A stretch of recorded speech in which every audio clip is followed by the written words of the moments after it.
Ce module porte sur le traitement des stocks en comptabilité de gestion. Il a pour but de vous faire comprendre, dans des contextes simples, comment on utilise les comptes de stock pour déterminer les consommations.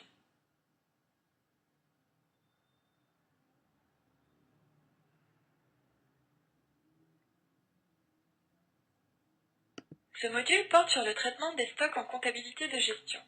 Il a pour but de vous faire comprendre, dans des contextes simples, comment on utilise les comptes de stock pour déterminer les consommations.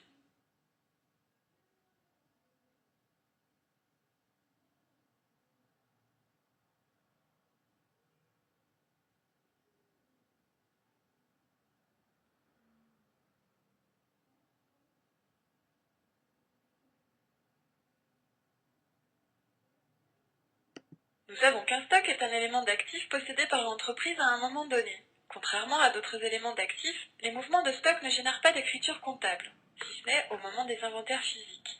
Mais lorsque l'on calcule les coûts, on n'a pas toujours moyen de réaliser des inventaires. Et pourtant, il nous faut bien estimer les consommations.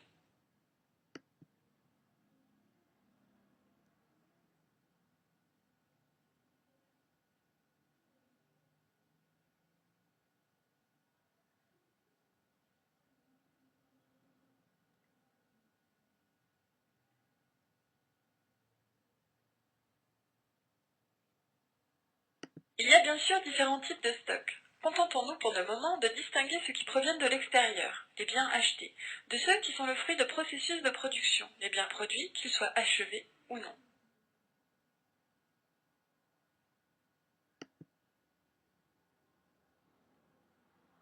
Dans les deux cas, l'inventaire permanent des stocks s'effectuera de la même manière.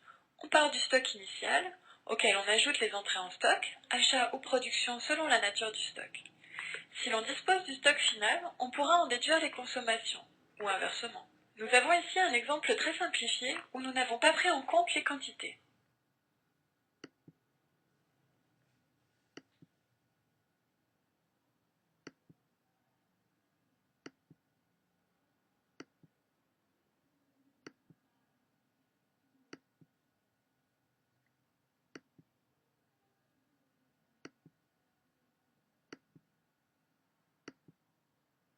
Pour les biens non différenciables ou fongibles, il s'agira de choisir une méthode de valorisation des stocks, ce qui consiste à poser une hypothèse quant à la chronologie des consommations. Avec le FIFO, on fait l'hypothèse que les éléments les plus anciens ont été consommés en premier.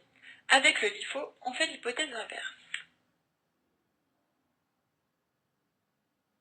Le NIFO consiste à imputer aux éléments un coût de remplacement, alors que le coût moyen pondéré correspond à l'hypothèse de fongibilité totale, puisqu'on calcule une moyenne sur l'ensemble des éléments disponibles. Voici un exemple inspiré d'une chocolaterie et qui porte sur la consommation de cacao du mois de janvier. Nous allons appliquer les deux méthodes admises en France, le FIFO et le CMUP.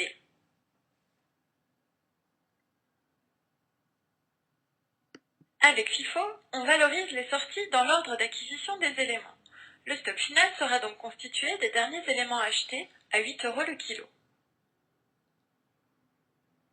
Avec le coût moyen pondéré, on valorise toutes les sorties à la même valeur, 8,2 € le kilo. Cette valeur est la moyenne pondérée de toutes les entrées. On s'aperçoit donc que les deux méthodes aboutissent à des valorisations différentes des consommations, et donc du résultat.